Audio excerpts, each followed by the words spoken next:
أعوذ بالله من الشيطان الرجيم.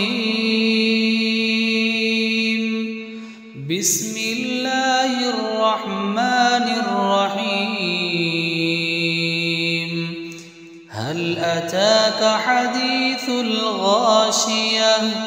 وجوه يومئذ خاشعة عاملة ناصبة تصلى نارا حامية تسقى من عين آنية ليس لهم طعام إلا من ضريع لا يسمن ولا يغني من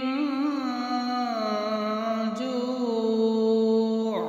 وجوه يومئذ ناعمة لسعيها راضية في جنة عالية لا تسمع فيها لاغية فيها عين جارية فيها سرر مرفوعة وأكواب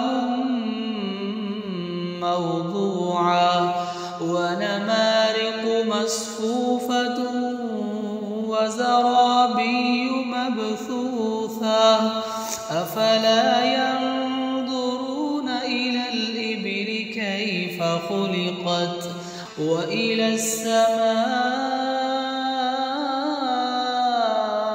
كيف رفعت وإلى الجبال كيف نصبت وإلى الأرض كيف سطحت فذكر إنما أنت مذكر لست عليهم بمسيطر إلا من تولى وكفر فيعذبه الله العذاب الأكبر إن إلينا